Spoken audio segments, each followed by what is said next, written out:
Boa noite, pessoal. Sejam bem-vindos a mais um Astor Sessions. Esse é o último Astor Sessions do ano, mas não menos importante do que todos os outros 11 videocasts que a gente gravou esse ano. A gente está trazendo um tema de muita relevância. Tema esse que a gente acredita que ainda deve ser muito melhor explorado no nosso mercado, fazendo a correlação, né, sobre saúde mental e riqueza, fortuna. Hoje a gente fala aqui com um público tanto de clientes quanto de parceiros, né, amigos que a gente conversa há muito tempo, que precisam, né, entender como lidar melhor com essa situação, tanto de ser um membro de uma família multigeracional, de ter a todo momento questões de sucessão, seja das funções da empresa, mas também do patrimônio, saber como lidar com toda essa pressão, saber como nascer dentro de um ambiente desse que já foi construído, acerca de um legado que precisa continuar existindo com a mesma a força daquele fundador, né, da manutenção da riqueza, né, de como lidar com certas situações que envolvem esse mundo mais complexo, né, de ter um patrimônio maior e também de fazer parte de uma família que cresce, né, as gerações vão passando e esses problemas vão ficando mais complexos também pela maior quantidade de patrimônio, pela maior quantidade de pessoas. A gente decidiu convidar um colega amigo, a gente conheceu ele há um bom tempo, ficamos próximos, ele ficou amigo da Astor, e a gente vai falar hoje com o Alvaro Ospina. Iremos falar com ele em inglês, tá, para facilitar a comunicação para ele também. O Álvaro é colombiano, a gente vai colocar aqui todas as legendas a partir de agora, e eu vou fazer a introdução, mas o Álvaro, de antemão, ele é membro de uma família empresária da Colômbia e se especializou em saúde mental e riqueza, né, e fortuna, tá? Então, o Álvaro, a gente julga que é uma das melhores pessoas para falar sobre esse tema e para falar sobre a relação saúde mental e dinheiro, né? E como a gente trata isso, né? E quais problemas isso pode acarretar e quais são os objetivos, quais são as saídas para as dificuldades que a gente vai encontrar a partir de agora. Hello, Álvaro. Good evening. It's very good to have you here. We appreciate your time. We know that it's a very difficult schedule to manage and to have the time. But it's a very important moment to listen about your life and to listen about your career. And the subject probably is the most important subject for nowadays to understand how it's complicated to being a part of a wealthy family and the whole issues that comes with this situation and especially the mental health problem. So I know that you have a very special career being a professional, but more than this, you are a part of a family business. You understand the whole situation being a part of this history. So I know you have a very long and important history to tell us, and probably for our friends, clients, and partners that we have here, you're gonna change some mindsets in the way that we look for our life and to understand how hard it is to have money and a lot of assets and how complicated it is to put the money in the first and the main point of our lives. So, Alvaro, it's a pleasure to have you here tonight. I'm going to start to ask you, and obviously you can tell about your life and your experiences, but can you tell us how was the turning point for you on focusing on your mental, how this process has been, and how it has changed your life? Okay. First of all, Francisco, to you, I'm very grateful for this opportunity to be able to share what has happened to me.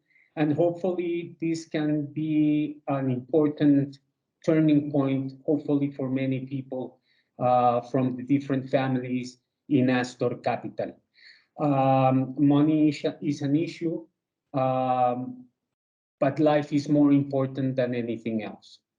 So, regarding your question, the turning point in my life to focus on mental health was because I had a suicide impulse. Now, if you stop for a second and you start considering how can one human being can make such a determination in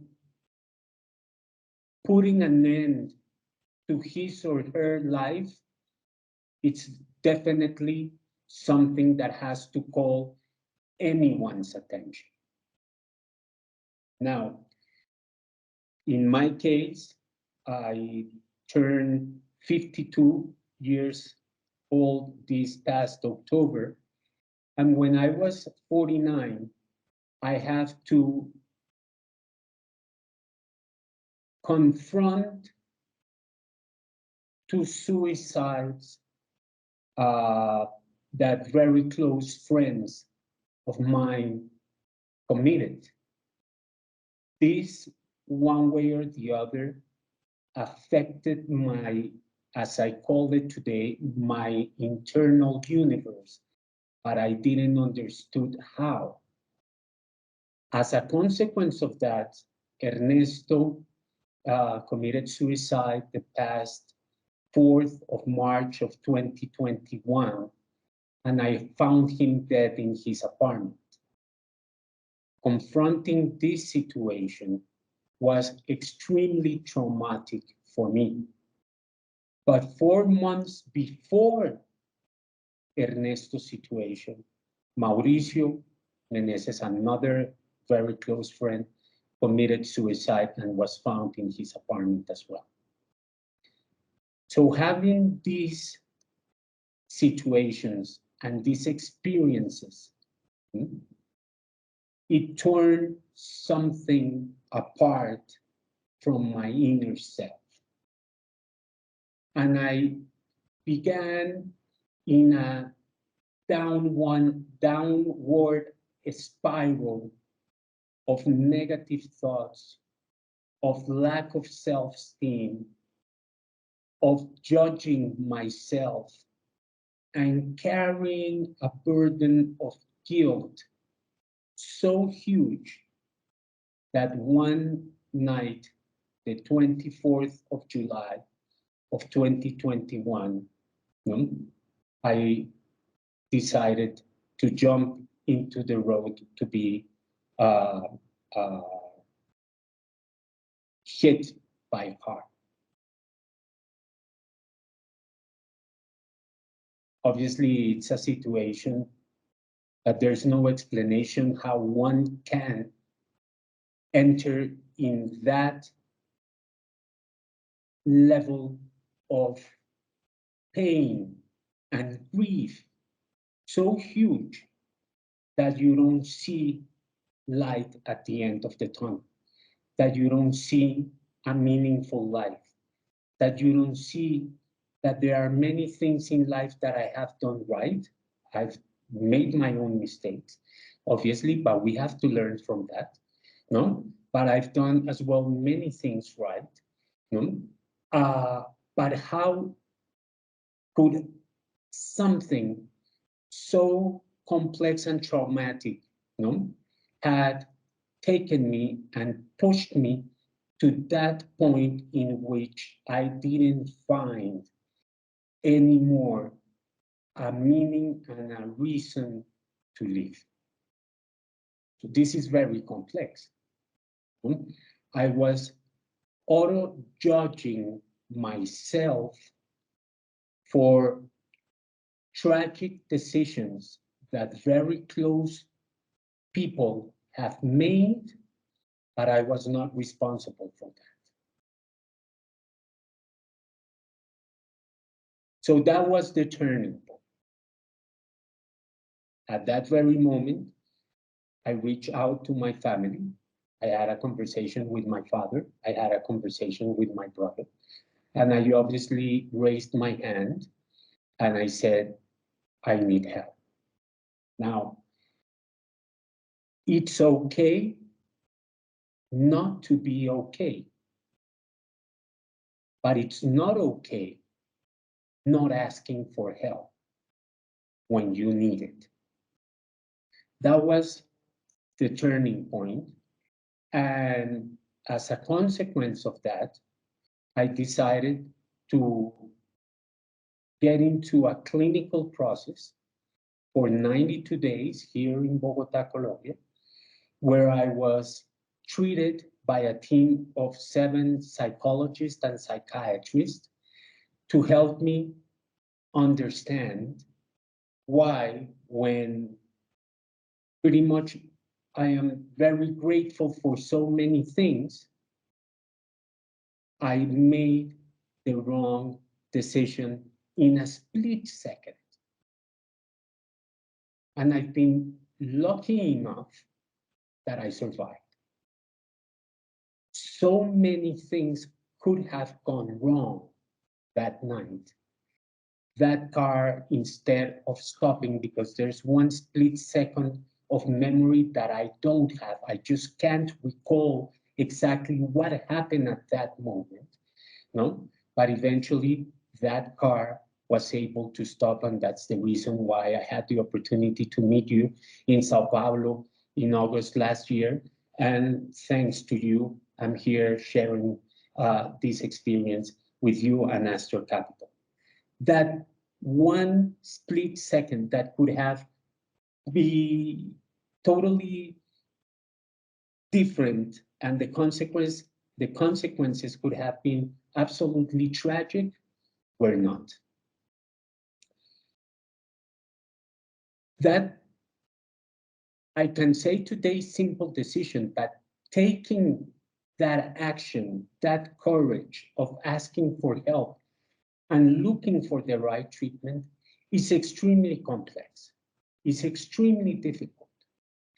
But I began a journey into my inner universe.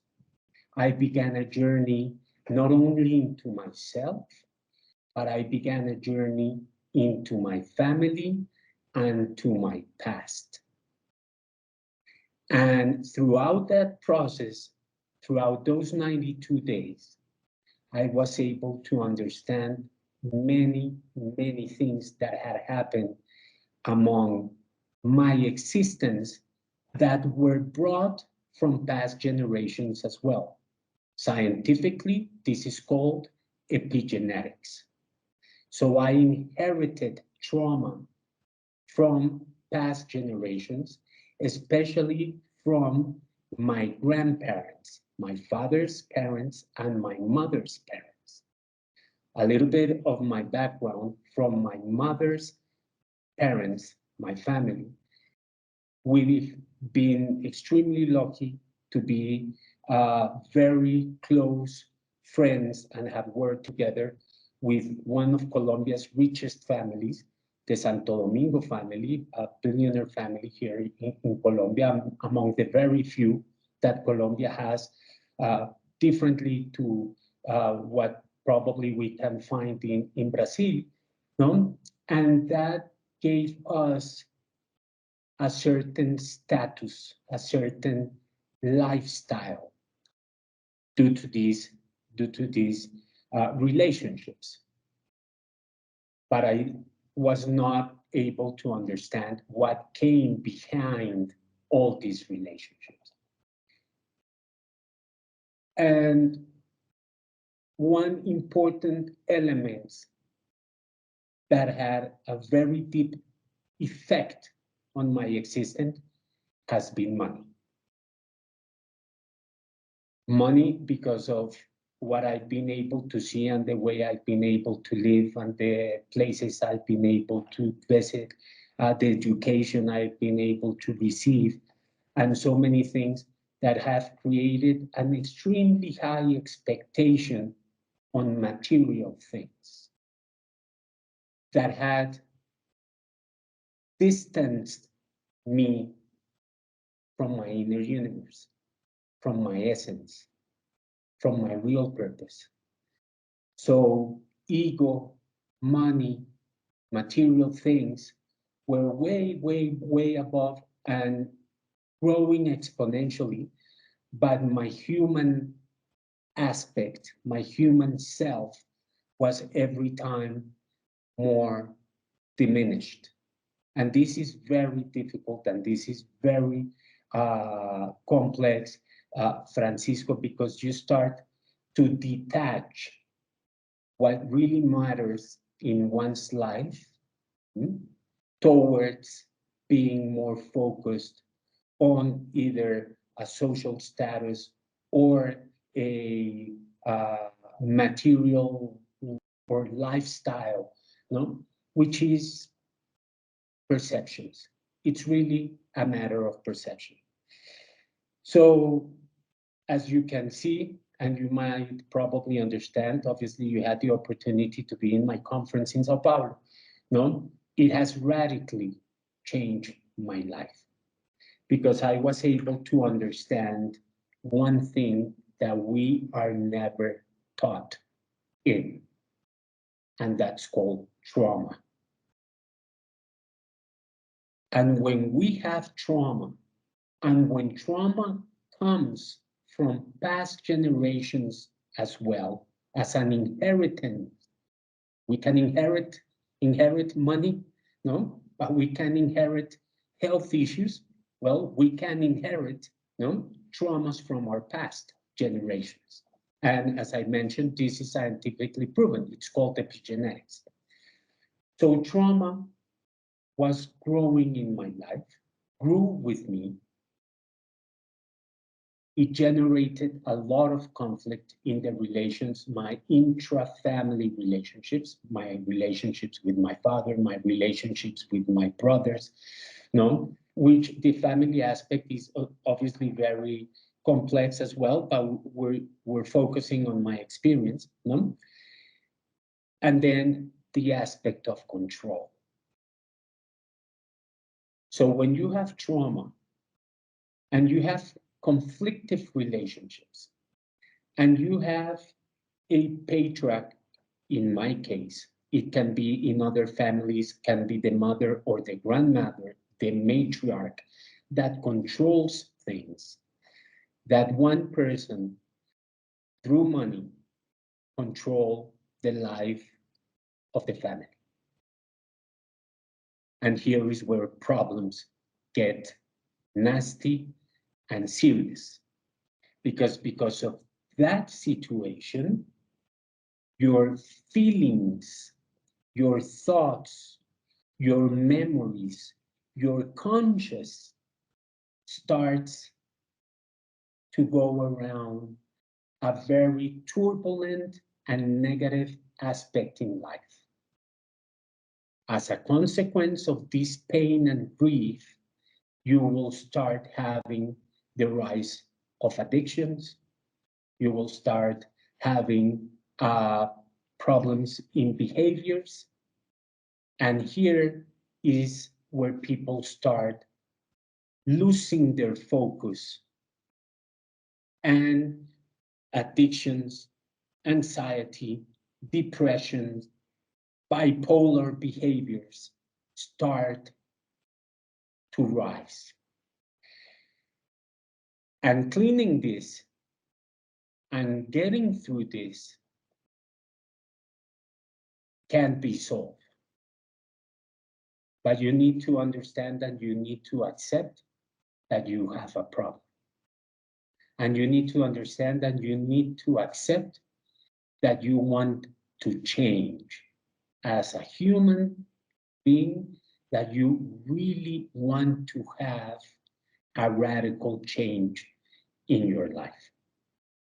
And literally, Francisco, this is what happened to me. And in this process in the clinic of 92 days, I was able to go back into an introspection, an existential introspection, to understand the origin, the cause of the trauma problem, no? The conflicts, the control situation, and to understand that there is a process to heal.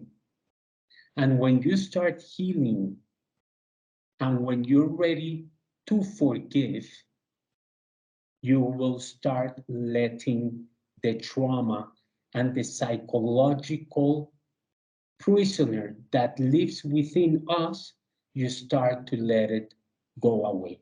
you start to release it. Now, it's a very painful experience, but it's an extremely gratifying experience. Just to give you an example. Recently, we were able to have vacations in Italy with my father and my 3 brothers. And this moment, Nice. this picture took us 30 years to take that moment. 30 years. So what happens in these situations is that not only you lose precious time, but you will be affected by illnesses one way or the other. You will be affected by addictions one way or the other. And the list, Francisco, of addictions is extremely long. You will be affected by depression. No, you will be affected by anything. And at certain point in life, tragedy will come. And the most tragical episode that one can experience is obviously death. In my case, it was a suicide impulse that I was very lucky to overcome it, to work on it, and fortunately, well, here I am. So, as you can see, the process has been long and it will continue for a lifetime, because even though I was 92 days in a clinic, it's a daily process of understanding and accepting and going through life. And that today there's a privileged situation with money, but then tomorrow that same situation might not be there, because we are obviously living in circumstances that change extremely rapid. No, but we have to understand to accept them. No, and as you can see, no, well, my life has changed 180 degrees. Alvaro, amazing. Right now you have the maturity to talk about money and to talk about what happened in your life, but my question is, how you think the mental health and money are connected? And for many families that I know that have a lot of issues and problems with relatives and brothers and sisters and moms and dads, talking about money and how this affect the relations or the everything that you told us in that answer. It's not so easy to sit with your family, to sit in the table and talk about money. It's a very hard conversation, in my opinion. So right now you have the maturity to look and understand this process.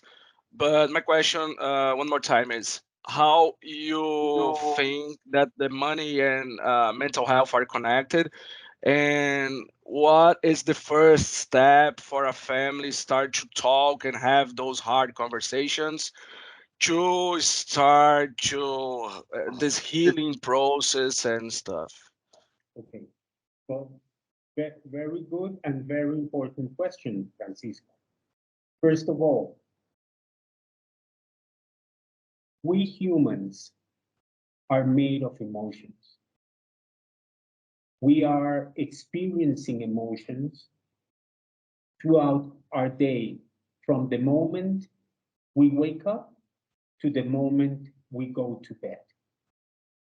So money, it's a very strong generator of emotions.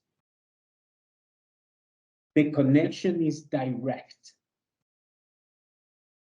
You have money in the bank, you feel happy. You don't have money in the bank, you feel fear. You have money in the bank and you find yourself with joy and hopefulness, no, that you can make many things. You don't have money in the bank and you're constantly sad. and you see that you just don't have opportunities in life. You have money in the bank and you feel confident. And your attitude towards other people is, I'm at this level and other people are at that level because you know how much money you have.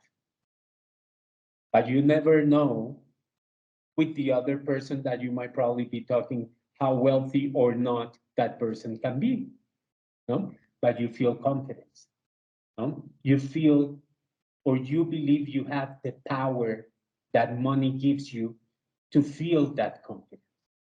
But take money away from that, no? And then you feel anger and you feel shame. So your question is very important, Francisco, because the connection between mental health and money, it's very strong through our emotions. Now, what we need to understand is how we manage those emotions objectively. Now, in family environments, and I understand in Astor Capital, you have families with an important level of wealth, and the ages or range of generations can be huge. Imagine having a conversation in a family where you have the patriarch of 70 years that built everything with their sons, daughters, or grandsons or granddaughters that are 30, 40, no, or 50 years younger.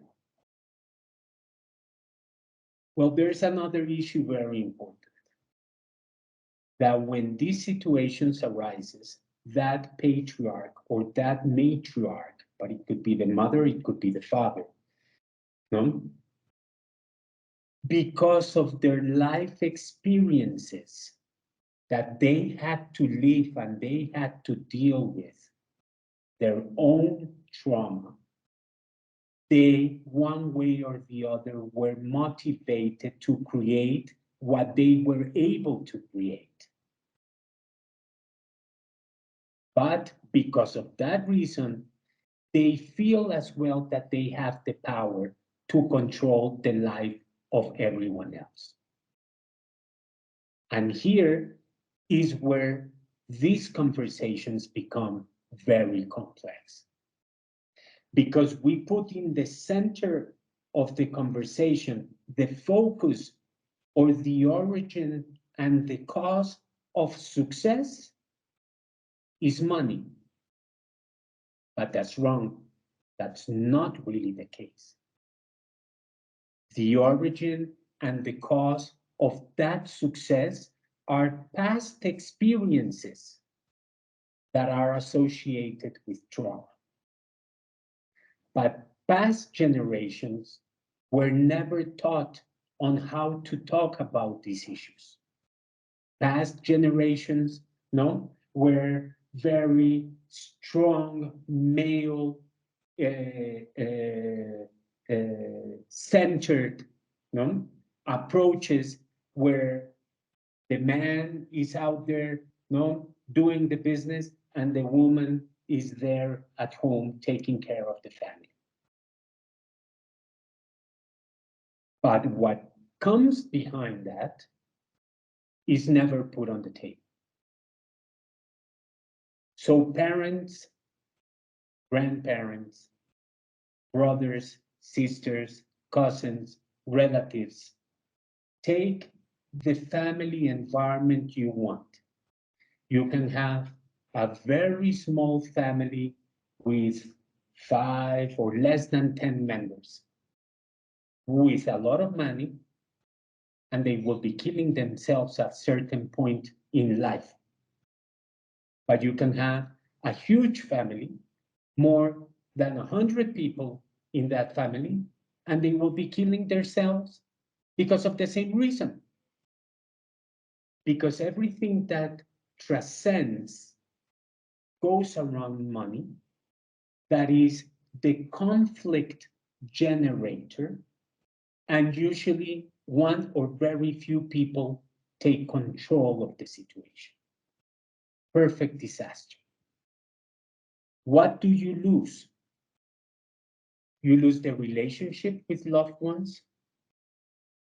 You lose the self-esteem of those family members, especially the younger generations. They are totally out of focus and they don't understand what a purpose in life is or a meaningful life is.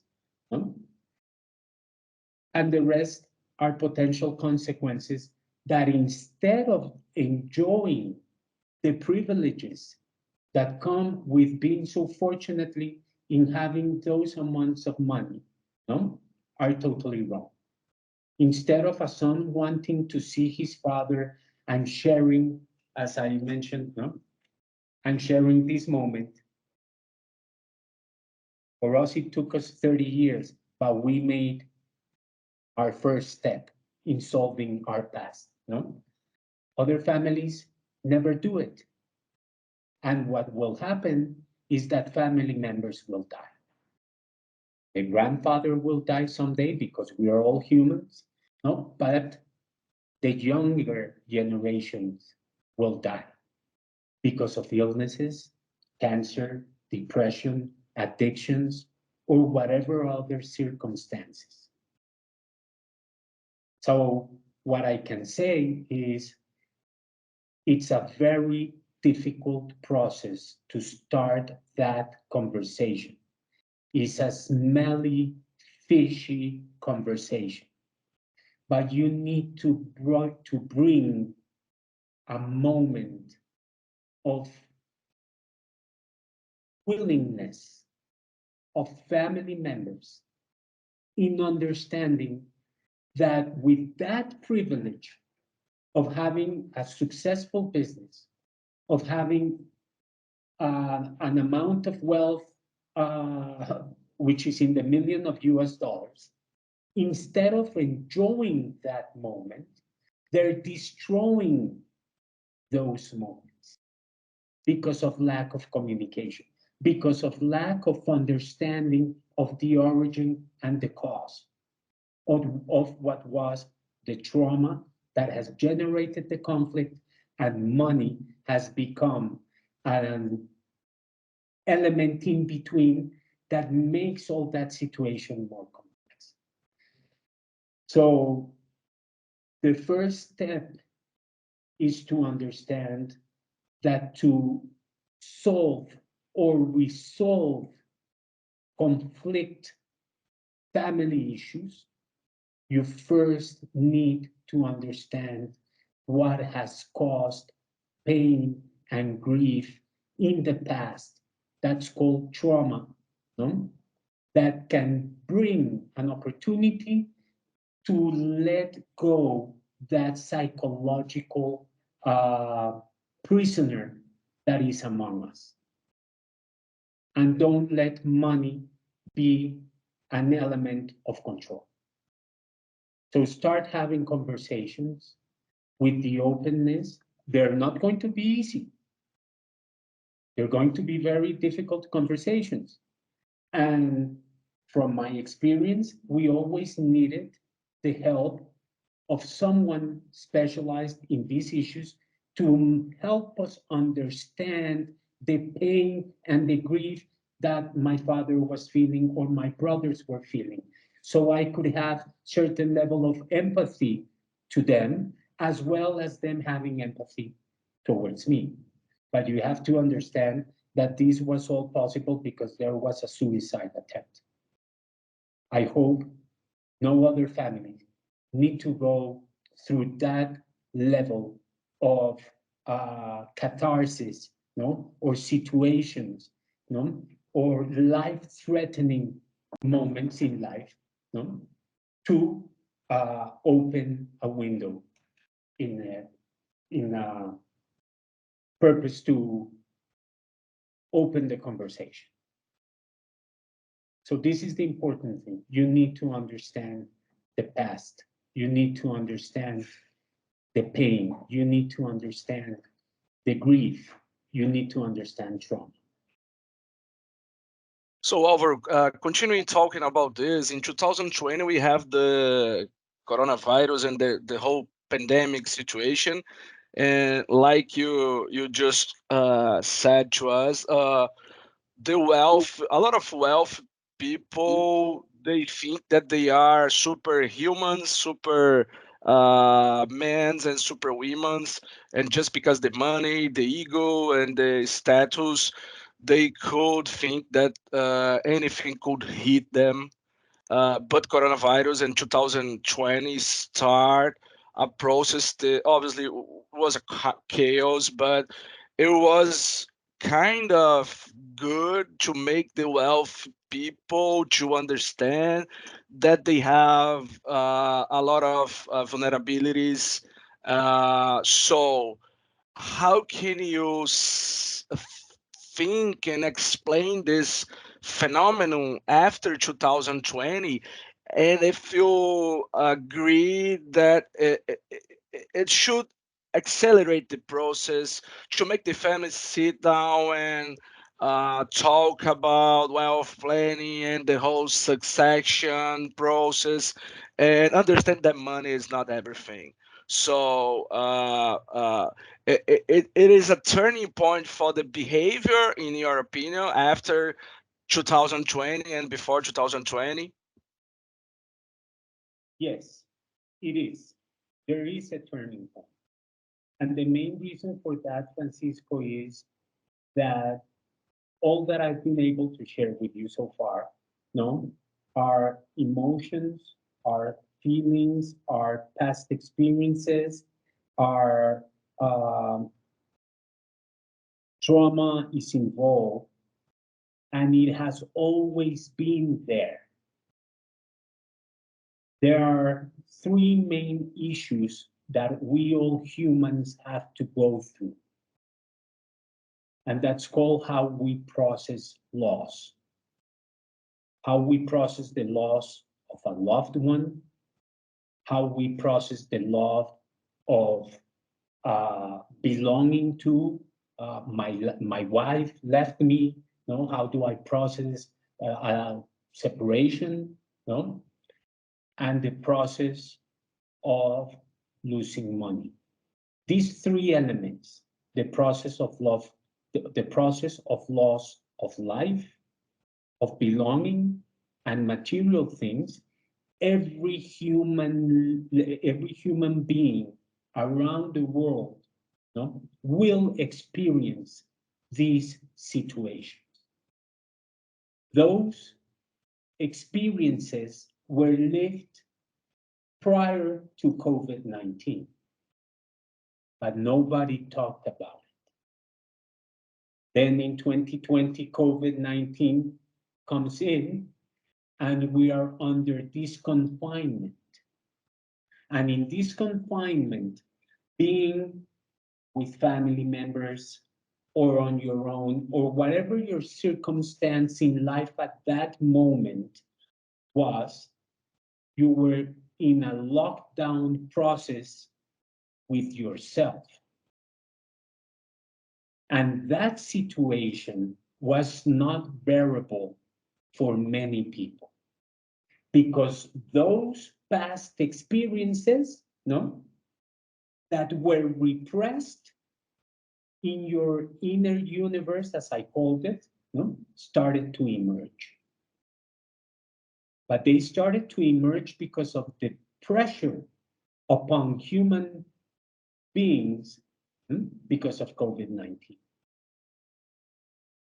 So that, and today you might probably know and understand that the World Health Organization, one of the most important public issues around the world is mental health issues. Why? Because billions of human beings around the world had all these past experiences repressed, and that one situation made them explode or emerge. And all of them at the very same time, all around the world.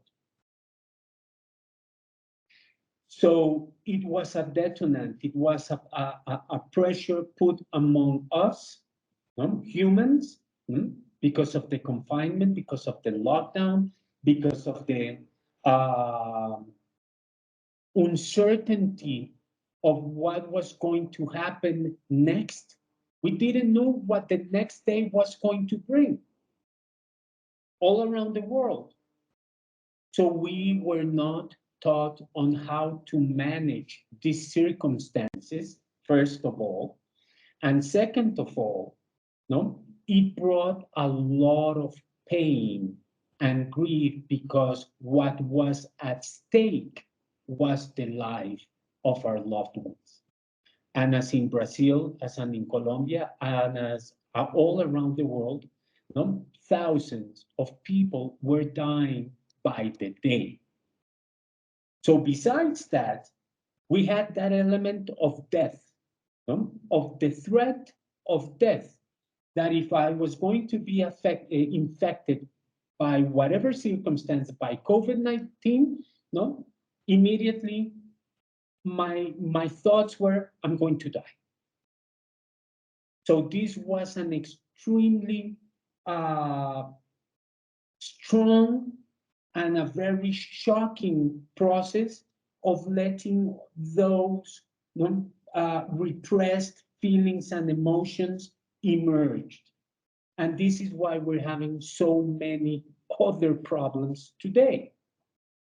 As a consequence of this, people, one way or the other, have lost a very important sense of existence, of life, of purpose, of meaningfulness.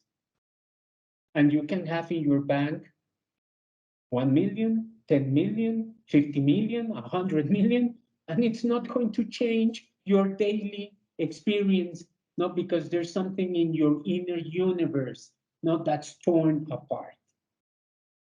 This is the very turning point for every human being to understand that not being okay is okay, but not asking for help is not okay.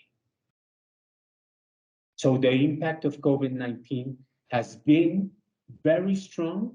It continues to be very strong, but there's a solution. And that solution lies in your hands, Francisco, in my hands, and in everyone's hands in understanding there's something wrong. And share it and talking about it openly and understanding that something needs to be done. Because if not, tragedy will be the consequence. Alvaro, look, talking about, it's another complex question, right? Talking about next generations and new generations. I have young kids, and I know a lot of friends that having their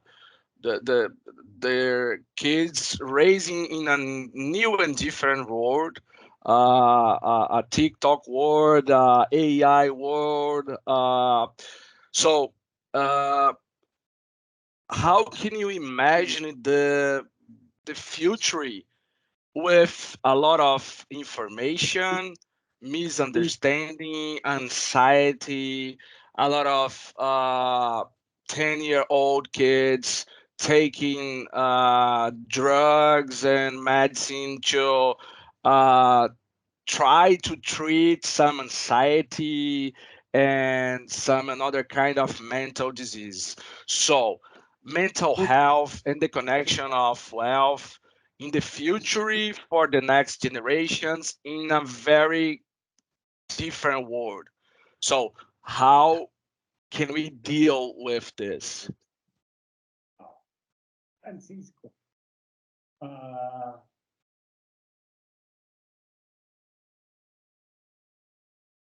welcome to the new drug of the modern life. And it's accessible to every human being in the world. It doesn't matter what brand this phone is. It is a source of very strong addictions in the palm of your hands. And now, this has altered the context of reality of younger generations. Because you have the drug in your hand, but you have the consequence on your other hand. Today, you don't want to go to school because you want to become a TikToker, and you're hoping to be, viral in a couple of months, or a couple of years, to become a millionaire. So now you have two problems in your hands. And you're not mature enough to understand the consequences of these two issues in your hands. This is very delicate. This is very difficult. First, because the traditional education system is being threatened.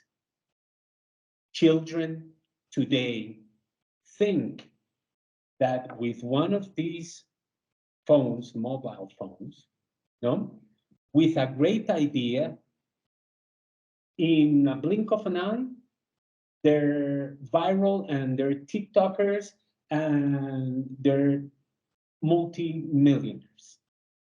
Well, is it a reality? Yes, it is a reality, because we know, how many people have come from out of nowhere to become millionaires overnight because of this. But this is the addiction it creates on other youth, on other younger generations, to see and make them believe. Because here what is at risk, Francisco, is that the patterns of beliefs and habits are changing. So in our generation, I'm a little bit older than you, but my generation,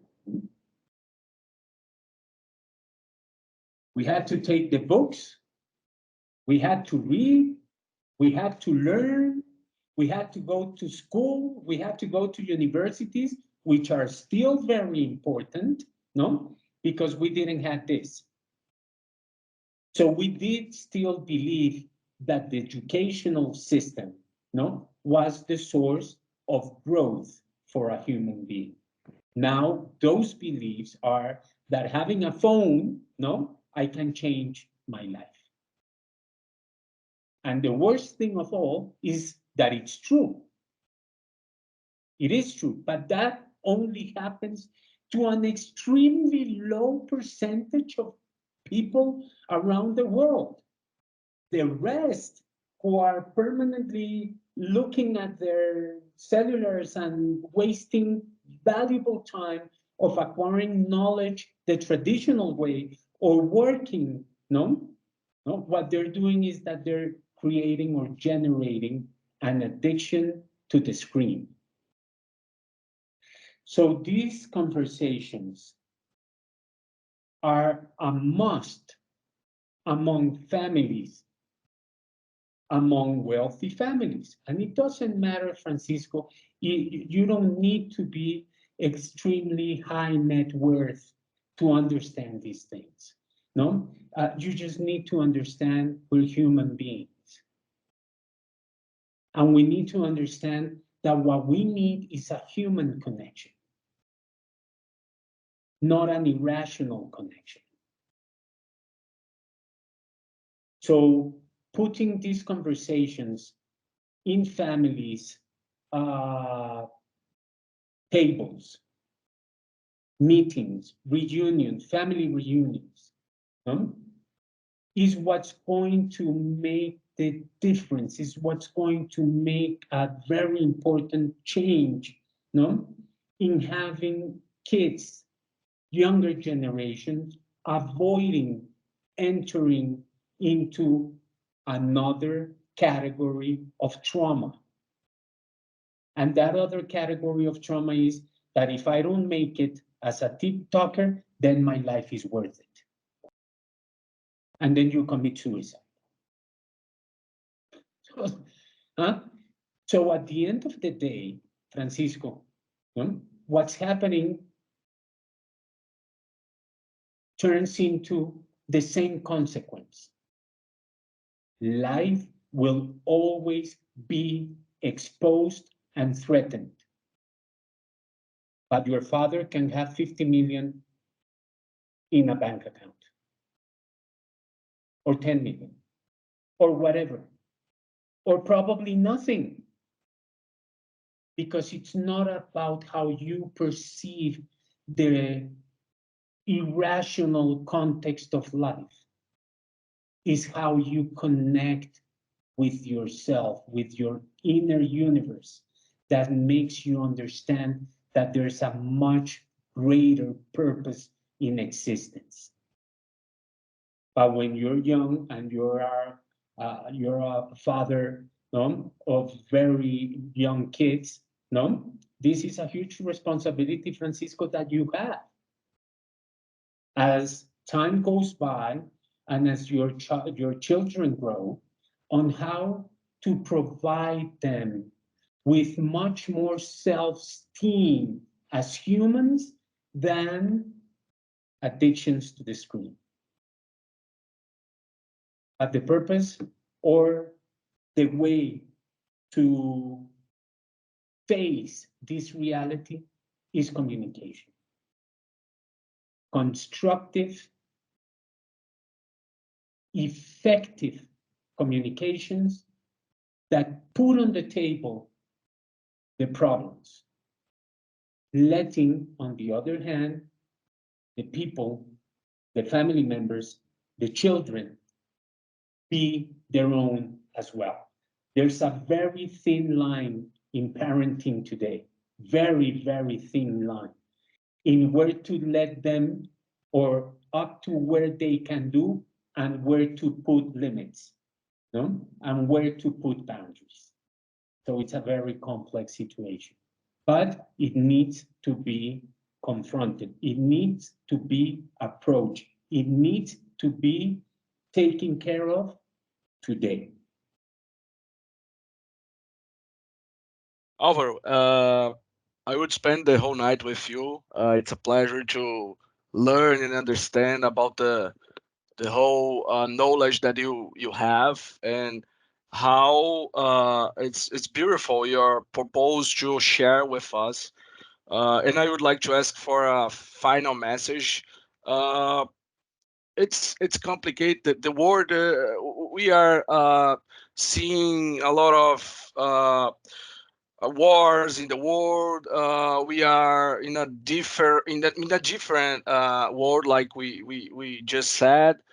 But it's Christmas time, it's New Year's time. It's a good moment to change. It's a good moment to stay with our family and reflecting about our lives and our new projects. And I understand when I listen to your words that it's not too late. It's never too late to start and to find your turning point. It's not about how much money you have in your bank account, but it's about to be happy and find your purpose and everything that you said to us that was amazing. So I would ask you to just talk about the first steps. That is not too late to start. Uh, I'm from a family, and I know a lot of families that they obviously have traumas. It's not about the Alvaro's family. It's about every single family. And obviously, if you have a family business, if you have a lot of entrepreneurs in your family, you have different kind of person. You have different kind of personality. So it's hard. It's hard to make the whole family in harmony, and obviously to make the family business performing. So it's hard to to balance those sides.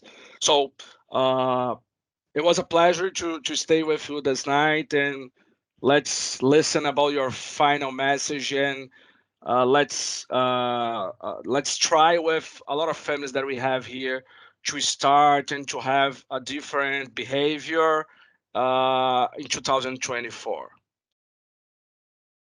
Okay. First, it was key what you just said, behavior. It's very important to be able to see changes in the behavior of family members. Now, the most notable and the most easy way to understand that a family member has a strong change in her behavior are addictions.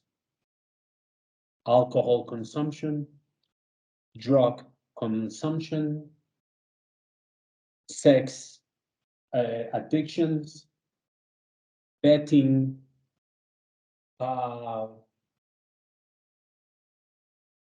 eating disorders, anxieties, depressions, screen time, and the list, Francisco, is huge. So the very first thing to see is a change in behavior. But there are two ways to reach this. First, a family member can see that there has been a change in the behavior of a brother, a sister, the father, the mother, the uncle, the aunt, etc. No? And this is the very, or this is the most complex moment, no? Because then you start to feel that you're being judged. But that is a red flag. Second, because the person, no, from its very own essence, no, has recognized that there's a problem. So remember this, and hopefully for all the people in Astor Capital and the families that make Astor Capital be possible, remember, it's okay not to be okay. We are human beings. It's not okay to ask for help. Asking for help is not a courageous act. It's a needed act because we all humans suffer. We all humans go through pain. We all humans go through grief. It's not about being courageous. It's being about humans. We need to ask for help. And we need family members to be receptive. We need family members to understand that I have an issue, to understand that I have a problem, to understand that I'm asking for help. I don't want to be judged. I want to be helped. I want to be feel. I want to feel the family heat, the family union, no? In providing understanding, in providing empathy, no? So asking for help is the very first step when there is a change of behavior. Now, you have to understand one thing. Mental health issues is considered to be an invisible illness. Because I'm talking to you and I see you through the screen, you in Fortaleza, I'm in Bogota, but I see you're very, very well. I'm happy for you, but I really don't know what's going on in your internal universe. So asking, touching ourselves, no, being concerned about our own selves and knowing really what's going inside, no, is what we need to understand to make that very strong and very determined step toward asking for help. Now, you can find spiritual guidance. I respect it. It's needed because everything needs. But a superior power or God, or depending on the religion that you believe in, no, not something out of the blue is going to solve the problem. We need to have faith, but we need to have the strength to ask for help, to understand our own selves. And lastly, to be very aware of our self-esteem levels. Very low self-esteem will bring depression's consequences, no? Will bring bipolar behavior, changes in the biochemistry of our organism, and everything from there on becomes complex. And again, the consequence will be tragic. There will be a tragedy going on, and the worst of all tragedies will be death. Hopefully, that will not be the case for any of the family members that make Astor Capital. Hopefully, Astor Capital can always be there, not only to provide financial advice. Financial advice is pure maths, and it's understanding an asset, and it's understanding a return on an asset, and many other things, and you guys are very good at it, no? But this is understanding about life. This is an understanding about the well-being of humans, that in this case are all the clients that make Astor Capital. To you, Francisco, to your family, to all the members in Astor Capital, and all the clients that might probably have the opportunity to see this recording, my most sincere message of a very Merry Christmas and all the best for this new year 2024. Hopefully full of joy, full of peace, full of what is really important, family connection, true family connection.